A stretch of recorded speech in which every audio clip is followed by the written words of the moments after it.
All right. Well, welcome everybody. Thank you for joining me for another wonderful mentor session. I look forward to these every month. I wish we could have them more often and that would fit better with your schedules. But I appreciate y'all so much. I do want to put a link in the chat box real quick. This is that form that everybody filled out just to introduce yourself. And if you selected to share your email with others, you're on that spreadsheet. If you said not to, I removed you from the spreadsheet, so don't worry about that. But that way, everybody has this resource to know who to contact, or if you just have a question for somebody, you guys have 30 other amazing people to reach out to for support. All right. Well, tonight's focus is Unit 3, and that's the communication skills and tools. And we're going to really hone in on paraphrasing and pausing. But I wanted to share something with you all. Do you remember way back in the beginning when I introduced myself and said my oldest son was in the Navy in South Carolina?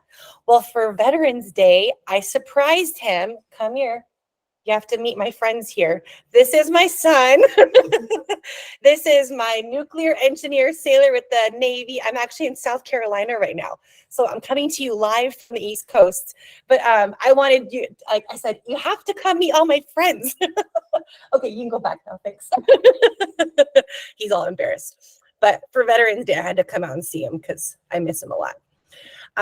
But tonight, for our objectives, we're really going to discuss the purpose of conversation and being present in the moment. And that's so difficult to do because I know all of you have like endless to-do lists and so much on your plates.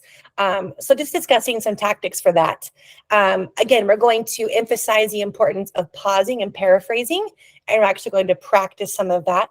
I don't know if any of you have had the chance to dive into Unit 3 yet, but I have this really awkward video from Craig Ferguson of these awkward pauses on his show. And I'm sure you all know what the awkward pause is. So we won't have that kind of pause tonight, but we'll discuss the good kind.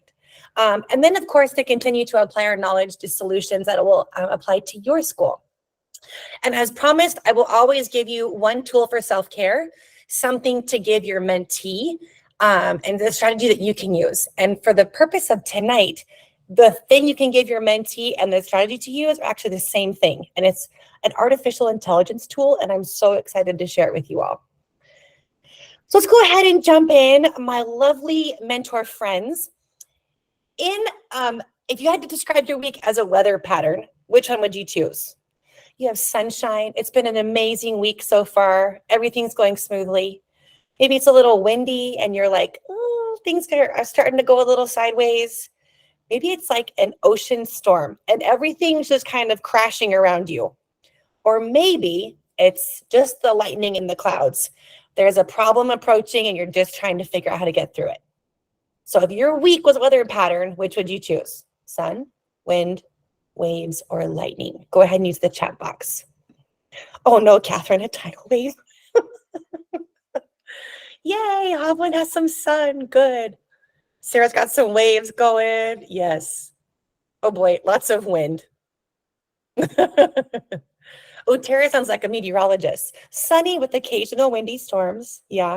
Uh-oh, Christian, tsunamis. I hope we can help you tonight. Oh, there's a couple of tsunamis and hurricanes. This is a fun way to ask someone even how they're feeling. Instead of having to use the words fine, sad, upset, using weather somehow gets people to open up more because it's an object outside of themselves. So even asking your mentee, how's your week been? And use weather, you might get a different response. Sunny with a bit of a breeze. Lovely, Julie. I like it. So it sounds like there's a little bit of turbulence out there in the mentor world. So I'd love to take this time again just to discuss any successes you want to share, any struggles that we can work through right now. Or are you totally stumped with a situation with a mentee or yourself that we can support you with? And feel free to jump on the microphone or use the chat box. But I always like to have kind of a pause moment to support each other and discuss something. Anything out there we can discuss?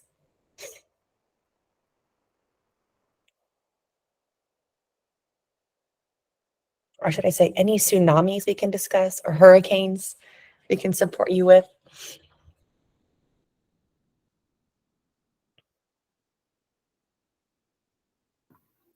No, everything's good. All right, Doretta, go ahead. Yeah, I'll share. I think it was really helpful the last time to talk about the cycles that they go through. And I feel like my mentee kind of was headed towards a low spot. And today it felt like she had to dip pretty low. And then today she was like, oh, this is so helpful. Thank you. I feel encouraged. So we kind of got past that little slump, and there's still a lot to learn, but I feel like she's encouraged. So that was encouraging to me. Good, Doretta. Nothing feels better than seeing that light bulb moment or the smile come back. That's wonderful. Thank you for sharing that. That's great. Catherine, you can go ahead.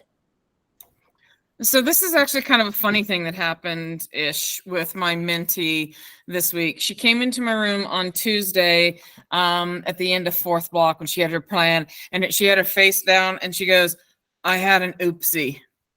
And then she told me, as we all have had those oopsies, where you say, when you're so frustrated with a student in a class that the human side comes out and you end up saying something that you wish you hadn't. The kid had just gotten back from out of school suspension and he was acting up our class. No, to be fair, this kid made t-shirts and gave them to his friends that said release and then his name and save, that kind of stuff. So he was very proud of the fact that he was in school, out of school suspension. So then this kid is acting up and she goes, really, this is your first day back from suspension and this is how you want to act? And then she's like, oh my God, I'm going to lose my job. I'm going to lose my job. I'm going to lose my job. Oh. She came to me and I was like, you're not going to lose your job. Let me tell you my story when I did it. And I said, just go up and talk to admin. Tell Kathleen, who's our administrator. She's going to laugh it off, but you'll feel better for essentially outing yourself. And then I followed up with the administrator today and she was laughing. She goes, she was in and she was crying. I said, yeah, I've been there and everything. She goes, but then we got her laughing because the principal came by and she goes, that's okay. I once mispronounced Huck Finn by switching the letters so you can figure out for yourself what that is. And then caught herself and then said it again in front of her class. And she goes, this is nothing. So especially because the kid made t-shirts about this. So what was nice was that she felt comfortable enough to come to me as soon as it happened. And she took my advice to go to admin and say, so that she could get that sense of relief. I knew it was going to be fine, but she couldn't take it from me because she thought she was going to get in trouble. So I was very happy with that. And now everyone thinks it's adorable that she said, I did an oopsie. So. Well, she got her oopsie out of the way pretty quick then, just a few months into her teaching career. And that's great too, Catherine, that you didn't say, let's go to admin or I'll go to admin. You had her advocate for herself. And that sounds kind of like what Doretta did as well, that constant support and encouragement. And then all of a sudden the mentee, it clicks and they can solve their problem. So kudos to you all for empowering your mentees like that. Hovland brought up something, and it sounds like Becky's having the same issue about you having to initiate contact with your mentee. And that's pretty common because they may just find it hard to ask for help. I don't think it may have anything to do with you. You're initiating, so you're showing that you care, but it might just be they want to act like it's all together, or they don't want to bother you, whatever that may be. So I would continue to initiate. Does anyone have any advice to offer Hovland or Becky about that? Just about how to get their mentee to feel more comfortable asking for help or empowering them that it's okay to ask for help? It might just be that they're just afraid to ask for help. They want to appear all put together. All sunshine. All right, if we think of any, we'll let you know. Katie, my mentee had to leave early after his classes and her employee told him to sneak out. I got very upset and yelled at her for telling that. Absolutely, Katie, that's undermining the integrity of his job. So did you find out from the employee told him to sneak out, or did your mentee tell you that the teacher told them to sneak out? I'm just curious. He came and asked me and I said, no, definitely do not sneak out. And then she came in and was like, no, he should sneak out so he doesn't lose any, they don't dock him. And I'm like, leave him alone. So he didn't do it because I'm like, stop telling him stuff like that. So it was pretty fun with that. I couldn't believe she told him something like that. Yeah, because that's a slippery slope. I said, I want you to leave this this job because you want to, not because you get fired. So Yes. Yeah. Yeah, absolutely. Well, I'm glad he felt comfortable coming to you and asked, can I sneak out? well, he didn't really want to. He's got a lot of common sense, so he didn't think that sounded right. So Good. I was Good. happy about that. That's awesome. Yeah. And Jennifer, I'm glad you had that list of classroom management tools. And I read through your feedback that you guys provided on that form. Thank you for taking the time to do that, because again, this is our first time running this course, so we're going to make changes in the future. But I want to add in as many opportunities to collaborate, because I think a lot of you are the only mentee in your school, or there's a couple of small districts where even if you get all the mentors together, it's like 4 people.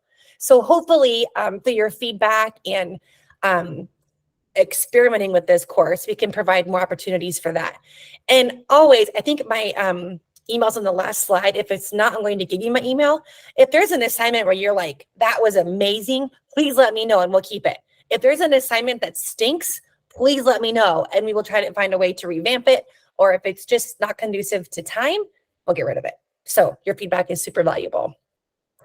I think for any help she gives me. Yes, Audrey, I'm glad you opened up that dialogue. That's great. Good. It sounds like you guys are really jumping into this role and understanding, does my mentee reach out enough, or how can I support them by providing tools? I'm really proud of you guys. Way to go. Any questions about the course in Schoology? Any hiccups you all are finding in the course that I can address right now? Give you a minute to type. Great question, Catherine. We do open a unit each month, and the best way to do it is to keep up with that, mostly for the sake of discussions. And that way, when we have these sessions, either you read it before and you understand more of what I'm saying, or I can introduce you to the topic and then it makes more sense later. So we'd like you to stay on track with 1 unit a month. However, we will never dock you for late work. We know that life happens, work happens, you need breaks, all of that. And so we would never dock you for, like, if you're turning in unit 1 work now, that's okay. Yeah. Hovland, no. Once we, on the very first day of the month, we open up the whole unit, and that's everything for the month. So we don't open anything additional. You just have what shows up in Schoology and then our session, and that's it. Great questions.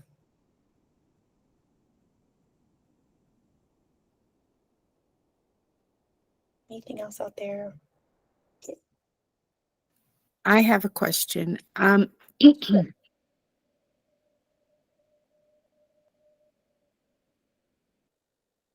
Oh, you're still muted. There you go. Okay, I was trying to make a joke, but you know what? My humor is not questionable, but my husband says I'm not that funny, so I'm just gonna move forward. What? He says I'm funny, but not when I try, so I'm not gonna try. Oh my goodness. My question is, I got a 7 out of 9 on an assignment, but I wasn't sure why I got docked 2 points. So I know that may sound trivial, but I want to make sure I can make improvements, and I want to make sure that I am just, I'm not exactly sure. So here's an area where you consider thinking about what it is you're doing on your side. Is if I get a 7 out of 9, I really need to know what it is that I need to do to get full credit. Perfect. That's it. No, that's great. So the email address I just put in the chat box, her name's Brandy. She's the one, and this is another hiccup we're running into, because I developed the content and I'm running the sessions, but we have someone else totally separate grading. And I feel like that's a little bit of a disconnect, just because, like, myself and the lady from CDE were tasked with creating it. I think we know it the best. So go ahead and shoot her an email and let her know the assignment name and just ask, I'm just curious about my grade and what I can do to improve it. But I'll pass it on to her. Just if she is going to dock points, be sure to explain why and how they can improve that. So thank you. That's great feedback. Yay. Awesome. Christian, where do we find the assign reading? Let me see if this is going to work. Oh, good. I'm already in the class. That never happens. Okay, let me show you real quick.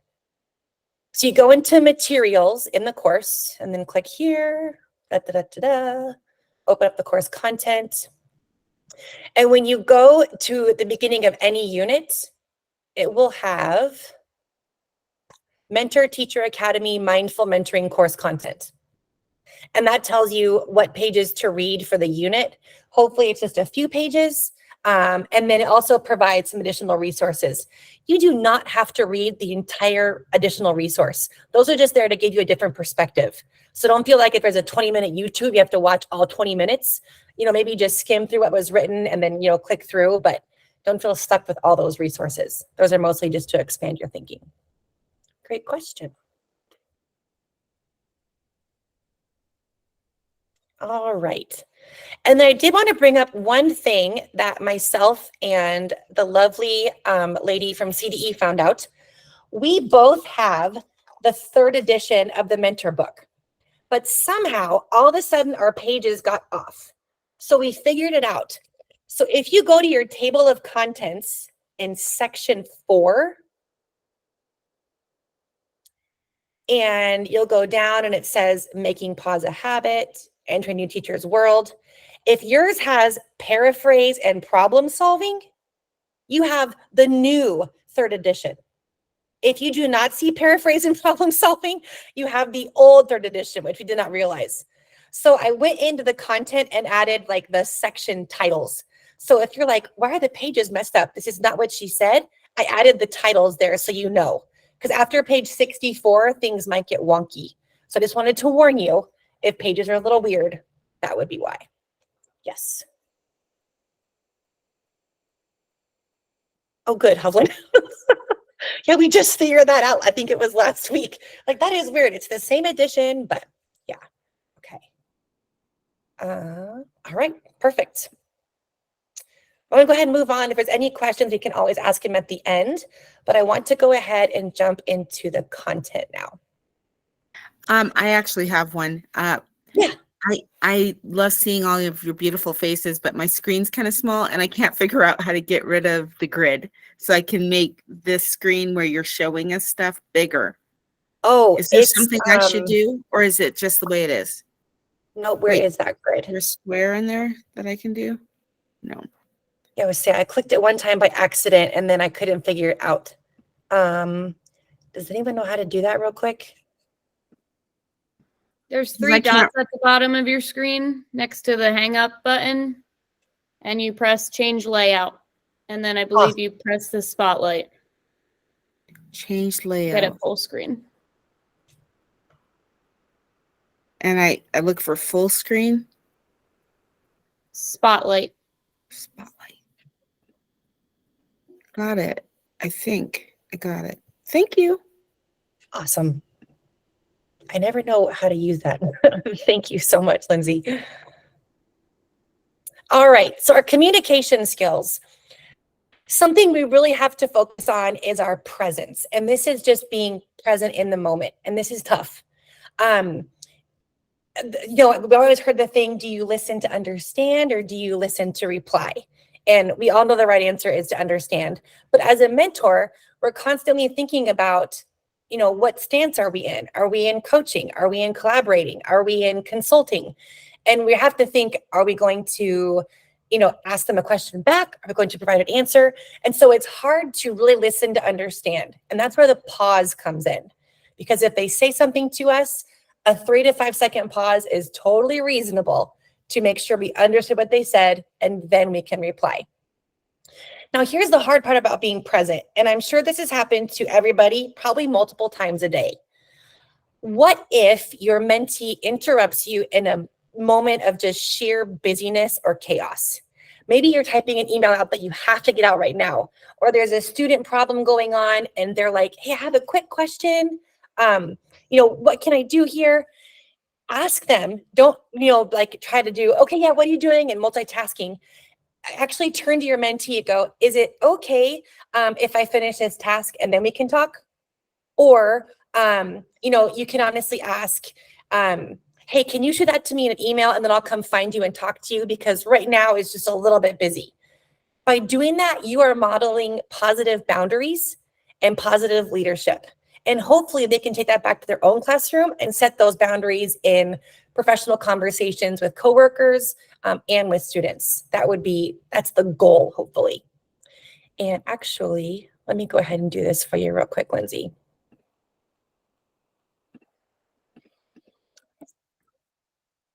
Here are the slides. There's the link. So it's okay in order to be present if you have to set that boundary and say, whoa, time out. I need to finish this or whatever it is. Think about when you're present, consider, where are your eyes? Hope you're looking at them. Are your ears tuned into them? Is your energy being spent on them in that moment? And that's huge, because a lot of times we can sit there and look at someone and hear their words, but if our energy is somewhere else and our intention is somewhere else, we're not present. So thinking about, what is my intention in this moment? And that's why it's okay to tell them, can you email that to me so I don't forget? Or, I appreciate you coming to me. I'm so glad you're advocating for yourself. However, can you give me 1 minute to finish this email? And that's totally fine to model for them. Now, something I have used, and people don't really know I do it. If you are a product of the 80s, you were born last century, like kids like to say nowadays. Do you remember in the 80s when our biggest problem education was kids catching on fire? And they taught all of us how to stop, drop, and roll? Like, that blows my mind right now. Now we're talking about school shootings and self-harm. But in the 80s, it was like, if you catch on fire, be sure to stop, drop, and roll. I don't know why that's like, why in the world are we teaching kids that? Hopefully it saves some lives. But I had a different version of stop, drop, and roll. And I try to do this when I'm starting a conversation and I'm a little stressed, or it's a little moment of chaos. So I want you to try this right now. When someone comes to you and they want to talk, especially your mentee, you need to stop and turn your attention to them. Drop your tongue from the roof of your mouth. I know that sounds weird, but a lot of tension is held there. I had no idea. I always had the tongue on my roof of my mouth until I started doing this. And it really does relax me. And then I roll my shoulders back, and that kind of resets my posture. And now I'm a little less tense. I'm focused on them, and I'm in a posture to listen. So that's a different version of stop, drop, and roll. You're not catching on fire. You're trying to be mindful. And that's a great tip if it's just one of those moments where it's like, I'm so glad they came to me, but right now is a crazy time. Just stop, drop, and roll. And then what makes this the most difficult is that you all are wearing at least 2 different hats at school. And we all know that as a teacher, you're wearing about 30. So now you're adding mentee on top of that. You're educating children and adults now. And that's what makes it so difficult. So just consider these things about pausing, so you make sure you understand them and you can compose your reply, focusing your body and your energy and intention, stop, drop, and roll if you need to.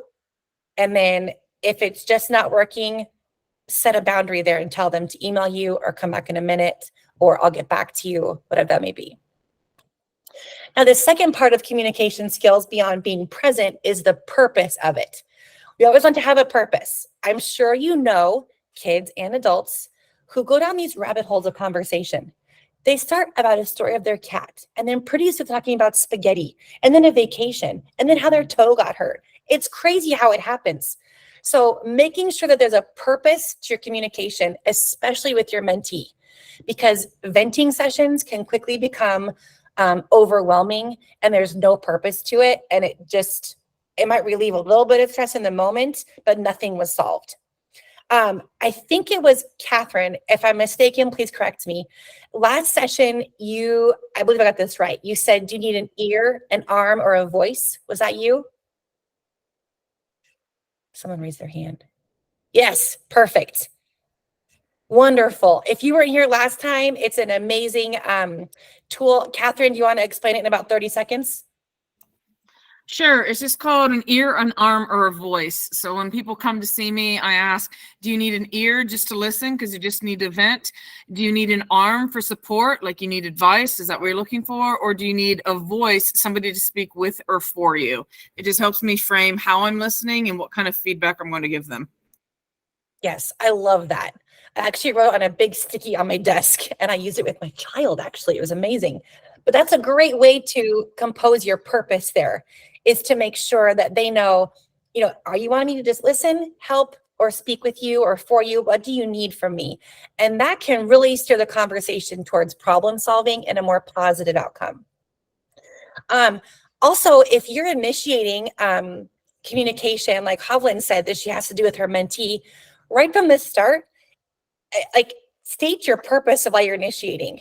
Hey, I want to make sure that you are balancing work okay. So tell me about how work is going in your personal life. Are you finding balance? Bam, your purpose right from the start. Or I'd like to meet with you later about helping you lesson plan the engagement portion of your lessons. When can we meet? Done. There's your purpose. Always communicate that, especially with your mentee, so that there's no surprises coming to them. And it also keeps those conversations focused towards what you need to communicate with them and improve with them. And then hopefully they'll start modeling that as well when they communicate with you. I need support with whatever it may be.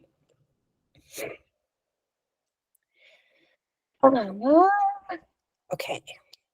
Now we officially move on to pause and paraphrase. Okay.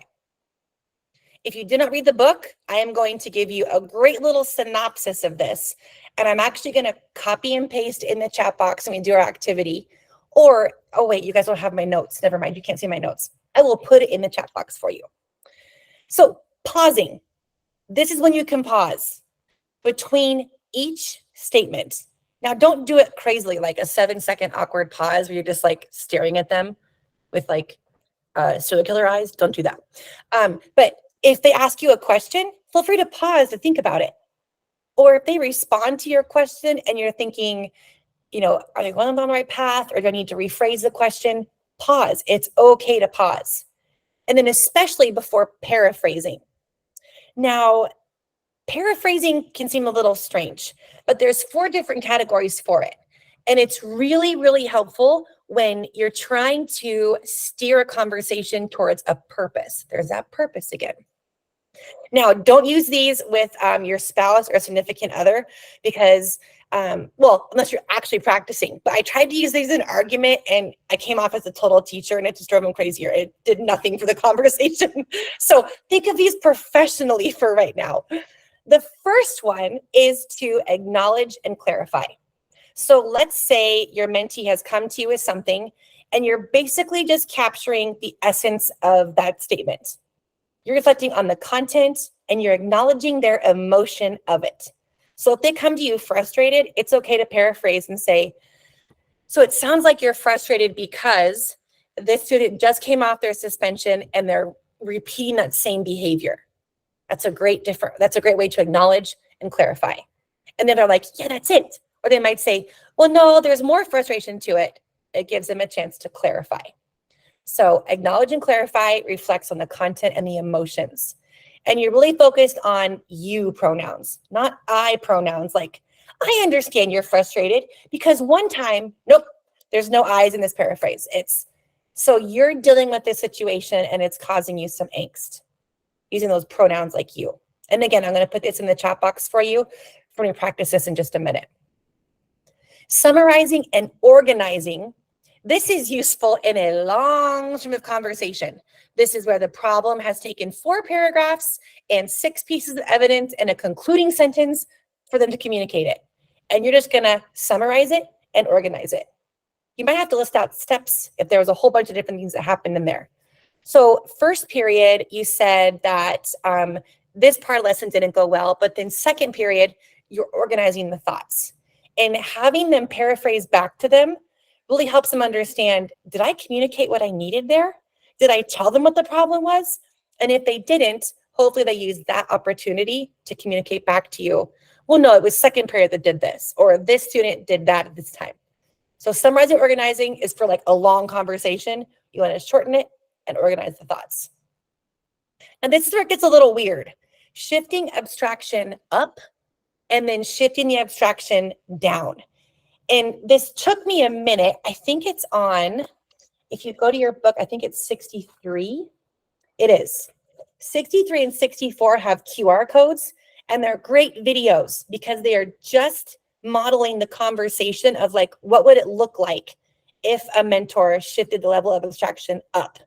Or what would it look like to summarize and organize? It gives you some really concrete examples, and they're like a minute long. It's amazing. So be sure to watch those if you haven't gotten to the unit work, page 63 and 64.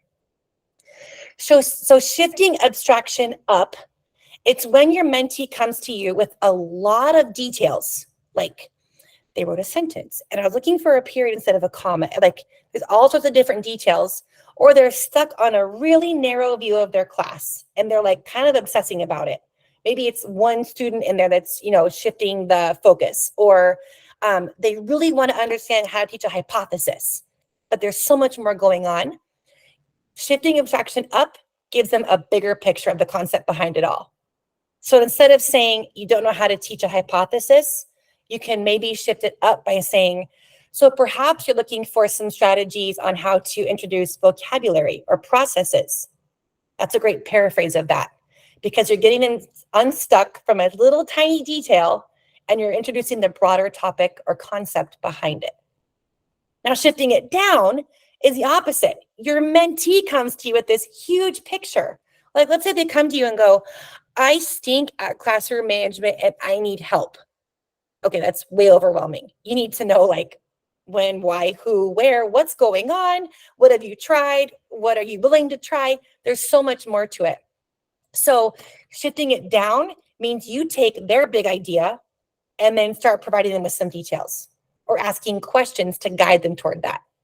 So if they're saying, I need help with classroom management, I stink at it, your paraphrase might be, with struggling with classroom management, it sounds like you're ready to try some new strategies. Bam, you summarized it, and now you're taking it down to, we're going to try some strategies. So shifting it up is taking the details up to a bigger picture. Shifting it down is taking the bigger picture to the details. Hopefully that makes some sense, because we're going to practice right now. If you guys have any questions, always feel free to just post them in the chat box. So let's go ahead and practice a little bit. And we're going to do this through some inquiry and then breaking you all up. Uh-oh. Group 4 got cut off. There we go. There you are. So we have some paraphrase and then some inquiry. Now, inquiry is just questions to guide your mentor towards a solution. Does anyone remember what stance questioning really comes into? Is it consulting, collaborating, coaching, or is it all of them? Where could we use inquiry to just guide our mentee towards a solution? Kind of like Doretta did.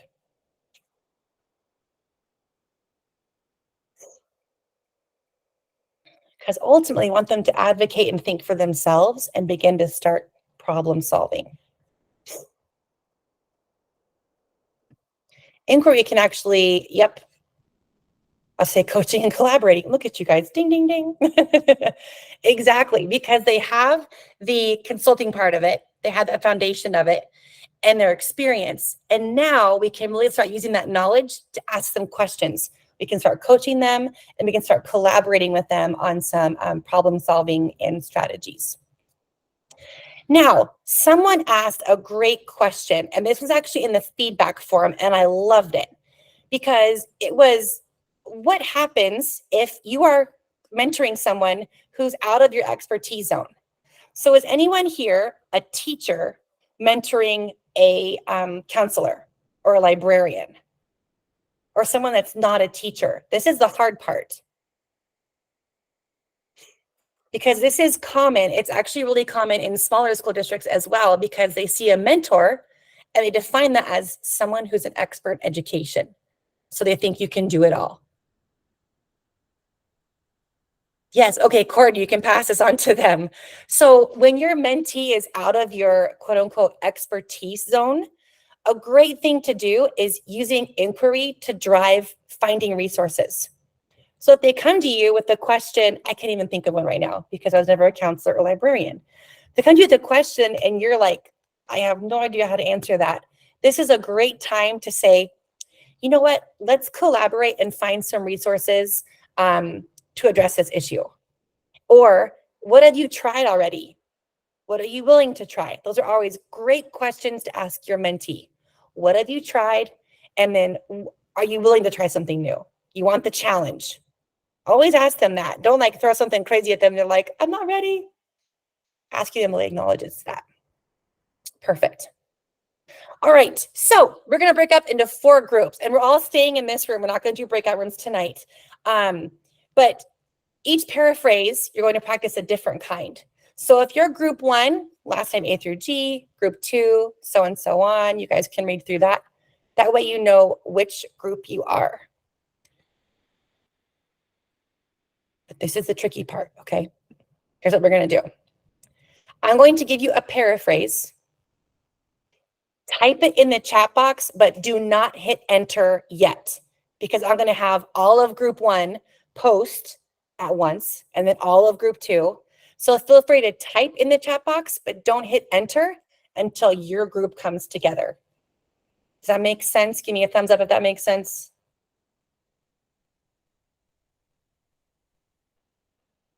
All right, perfect. So here we go. Here is our first paraphrase practice. This is your mentee that's come to you. So I'm having some trouble with a student during math instruction, and I'm getting frustrated. They're fine the rest of the day, but when it comes to math, they lose it.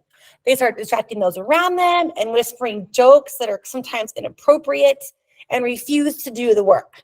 When they aren't distracting others, they say they have a stomach ache and ask to go to the nurse. So how am I supposed to support this student without taking time away from my teaching? Should I just call their mom? Uh-oh. So let me go ahead and put the summaries of each kind of paraphrase in the chat box for you to reference during this activity. So group 1, you are going to create a summary to acknowledge and clarify. That's content and emotion. Group 2, you're going to summarize and organize. Make that much shorter and even kind of put it in order. Group 3, you're going to shift it up. Introduce some bigger concept or skills in your summary. And then group 4, think of 2 follow-up questions to ask. So I'm going to give you a minute to type in the chat box, but remember, don't hit enter, just type it in.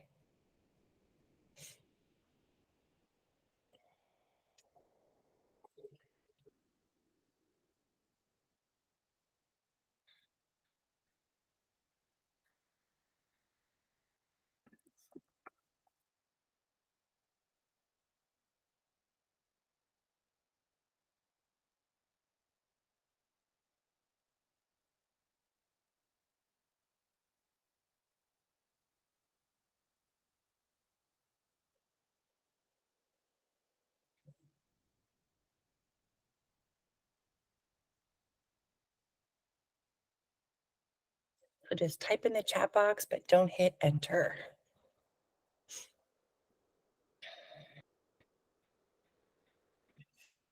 Oh, shifting abstraction down didn't all come through here. Let me put that right there.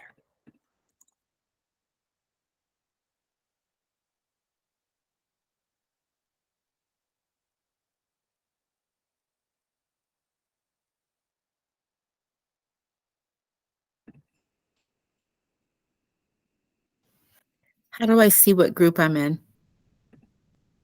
Oh, let me see here. Here's the last names. So you're going to be in group 2.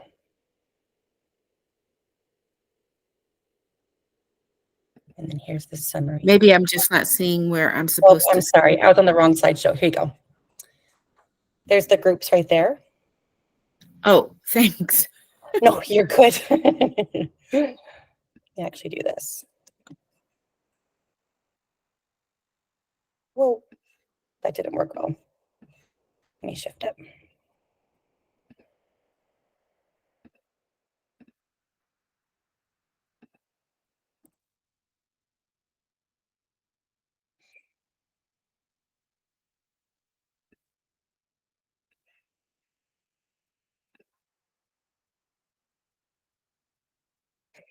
About 20 more seconds or so to think of your paraphrase.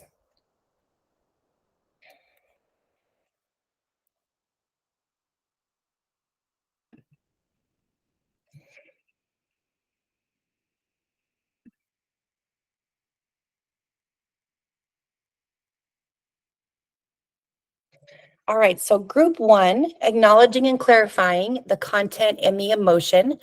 Go ahead and hit enter and let's see your paraphrases of what this lovely mentee shared. And go ahead and take a second and scroll back up. Just to read a few of them because they're great.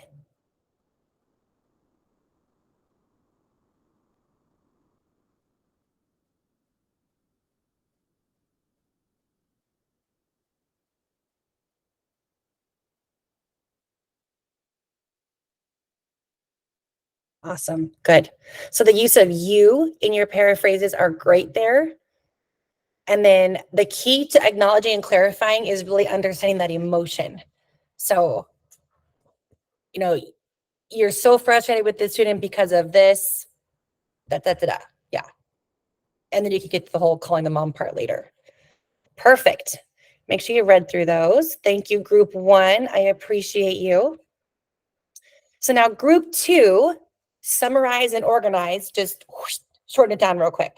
So go ahead and enter, and I'd love to see your summaries or your paraphrases of what this mentee is going through.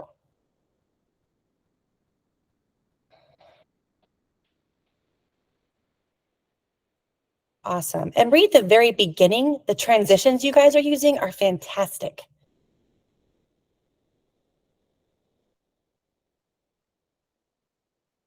What you're saying is, yeah, I'm hearing, that's wonderful.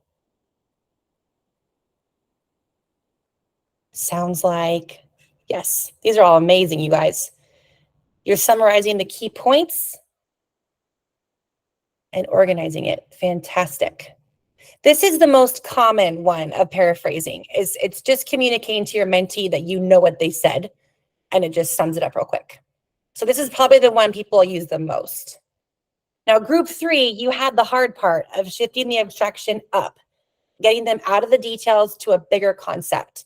So go ahead and hit enter for group three, and let's see how you shifted the abstraction of the conversation up, because it's hard.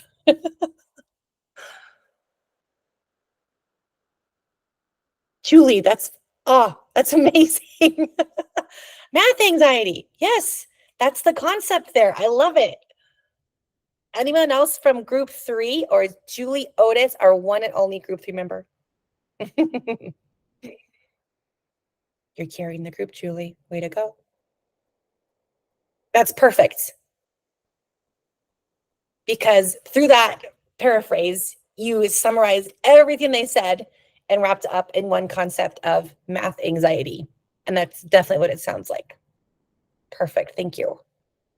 And now group four, what are some follow-up questions you could ask them after they've just shared this with you? And this is really to clarify as well.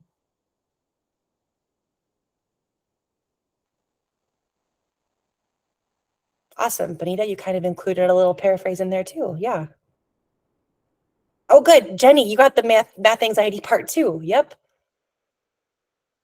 Good. What strategies have you tried? Everyone scroll back up and read through these questions. These are amazing. Take a screenshot of some of them or use your phone and even take some pictures of the paraphrases as well. These are great examples you all are sharing with each other.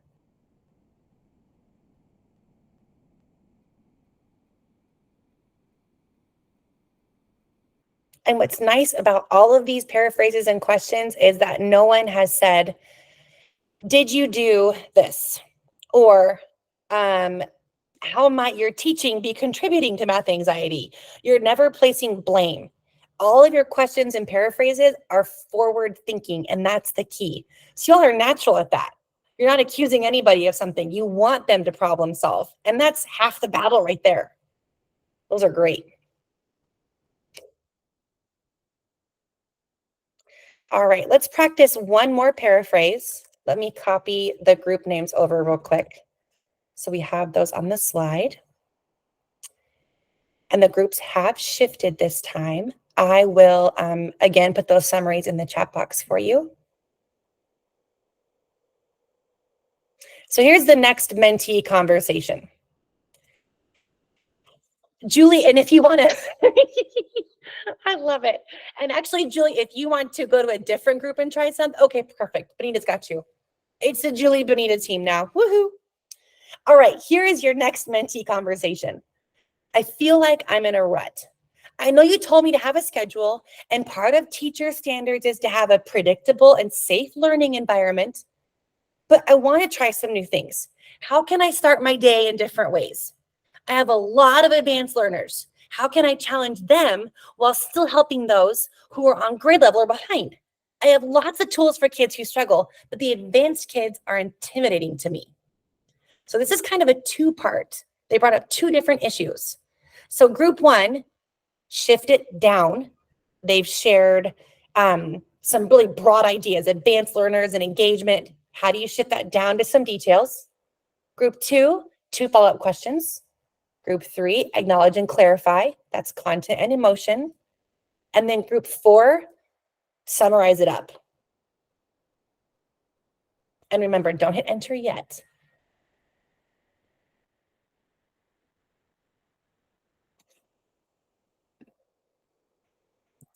Let me post the summaries for you again, just so you have those.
Take about okay, Amanda. That oops just made my day. Think about 30 more seconds.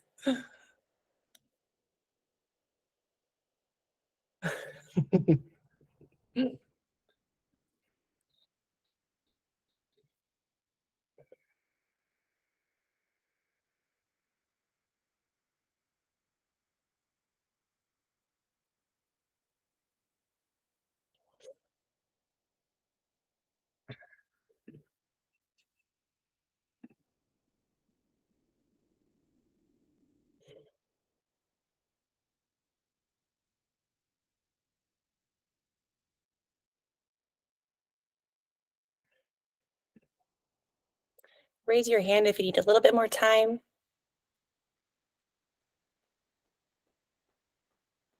Okay, take a few more seconds.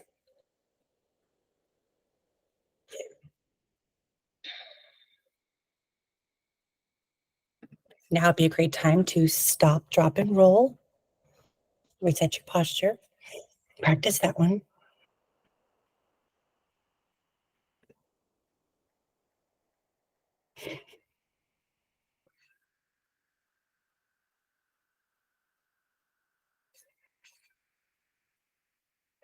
So group 1, go ahead and feel free to hit enter for shifting the abstraction down.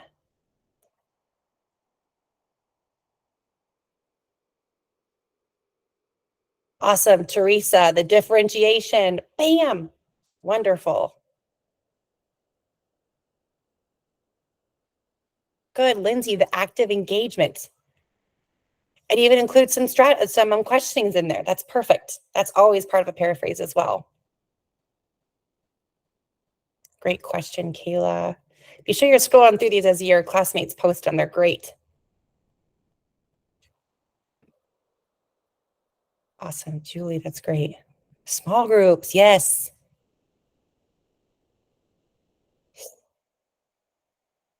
Early finisher work. I don't think many new teachers know what that is because they're so focused on the actual lesson. That's a great tool to teach, Carrie. Wonderful. You guys took their big ideas and whoosh, gave them some details. That's perfect. That's exactly what shifting abstraction does. Does. Yep. Yeah, what are some ideas you have? That's great to acknowledge that, Christian. All right, group 2, our follow-up questions, just to even know where to start to paraphrase. Figuring out the right questions to ask is difficult. So go ahead and enter, and let's see some of the questions you all came up with based on this mentee's struggles.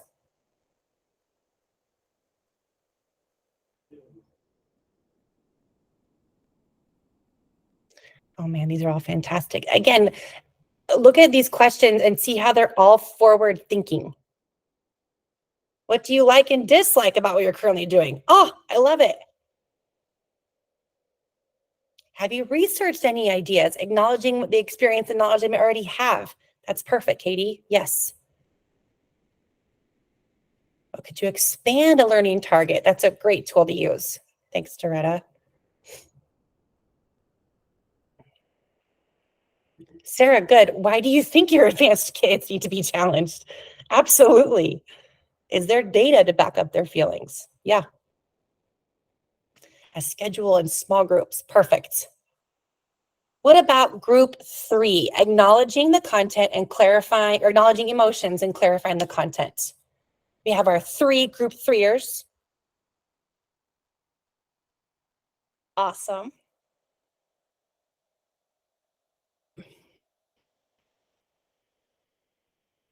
Good. I'm hearing. You want to bring. You're very aware. Those are all great ways to start that paraphrase. I can't wait for you all to try these on your mentees, and just the way it empowers people to know that someone heard them and acknowledges feelings or wants to summarize it or, bring the thinking forward. You all are going to do so well with your mentees with these. Those are great. And now group 4, summarizing and organizing, because it was kind of a little bit over the place. They're in a rut. They want to engage advanced learners. And be sure you're scrolling through or take a picture of any that you're like, whoa, that's a good idea. Or the use of you, so acknowledging you and not being like, I did this once before. Perfect. And look, you guys are already, a lot of you are transitioning into inquiry naturally because you're paraphrasing and then you're driving that thinking forward again.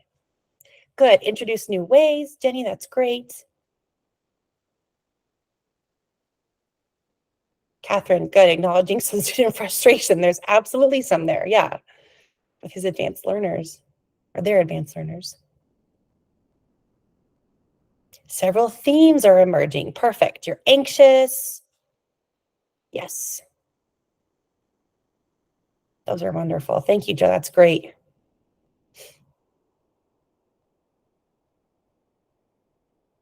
Yeah, we can talk and discuss.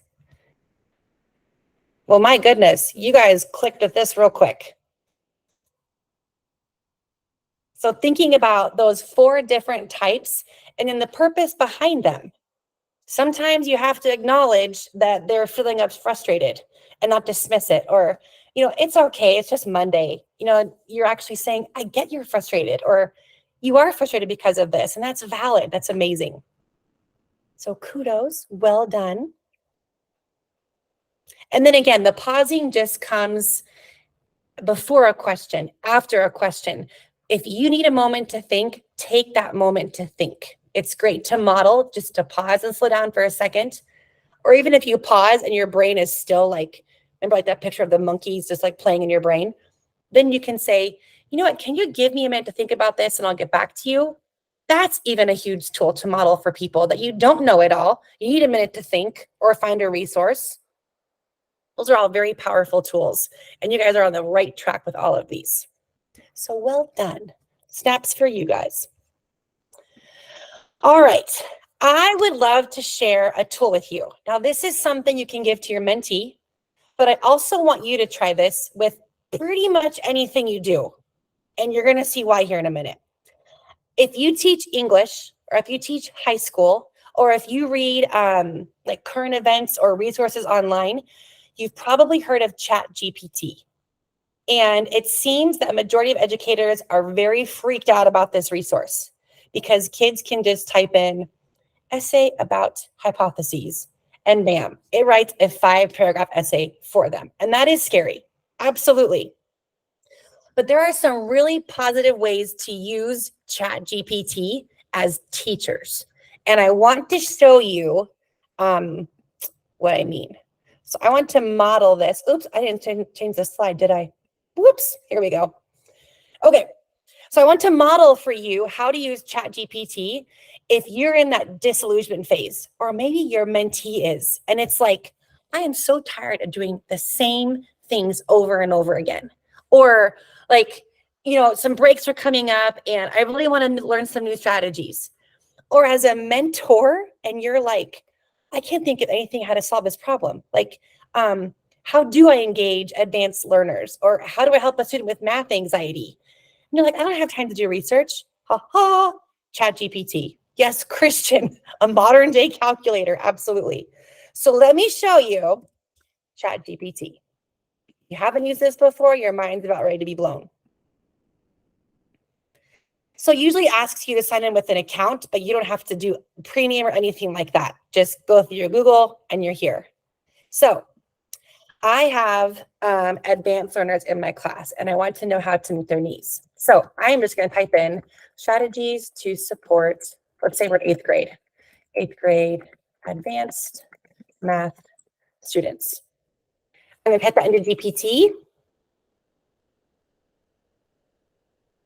And look at all of these strategies that ChatGPT is thinking of for me. It's pretty amazing. Open-ended questions. That's a great tool. You guys already brought small groups up, but real-world connections. Maybe you can have a guest speaker come in. That would be amazing. Or feedback that encourages advanced students to continue pushing themselves. Maybe using inquiry to ask a student, have you considered, instead of just stopping at long division, perhaps applying that to thermodynamics, whatever it may be.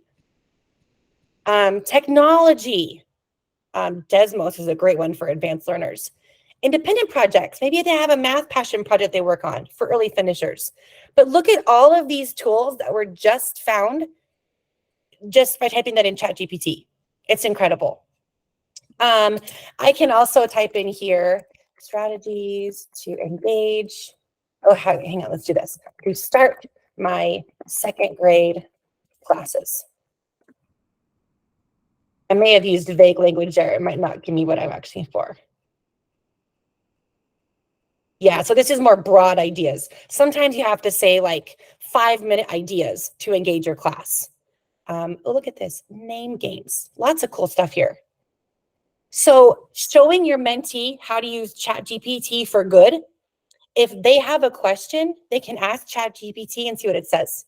Or if they come to you and your mind is like, I have no idea how to solve this. I mean, classroom management, any idea you can think of, it's in here. And it's a real quick way to summarize your research and keep you from like clicking on all these different sites on Google, like, oh, that one's not good. That's only for middle school. I need high school, whatever it may be. I don't know that you can use it without signing up, Jenny. I think you do have to sign up through a Gmail. And I suggest using your school Gmail. It doesn't send you any emails, anything like that. What it actually uses your account information for is to see trends in your searches. And then the writers of the AI use that to create more content. Yeah, do not put private info. Great reminder, Christian. Yeah. But no, I don't get any emails from ChatGPT because I use my account. They really do use it to create more content.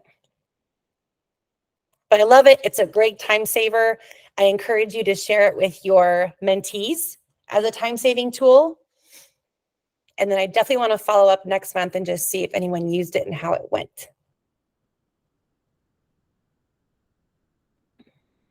But that is my tool for you this month, as is a common first-year teacher phase. Right now is the disillusionment. They had so much fun August and September, and now the behaviors are here, and those strategies from college are wearing out, and holidays are coming, and sugared up kids from Halloween. Yeah, it can be crazy. Yo, that's a great idea. You just use your curriculum? Oh, that's amazing. One of these sessions, I want to show you like my AI tools that I go to over and over again, and they're my favorites. Maybe next month I'll show you this one. It's awesome. And then now I want to make sure we move into the self-care part of being a mentor. So our first month, we all hydrated. Hopefully you're still hydrating and taking care of yourself in that way. Last month, we focused on having mindful moments at the beginning of the day, lunchtime, before bed, just stopping and asking yourself, how do I feel and what do I need? That's a mindful moment. Like right now, I am feeling very hungry. So I probably need a salad, but I'm probably going to have ice cream. That's my mindful moment right now. But since it's November and it's the month of Thanksgiving, I actually have a gratitude challenge for you to do right now. So this is fun to do with your students if they're allowed to have cell phones and if they're old enough. So grab your cell phone.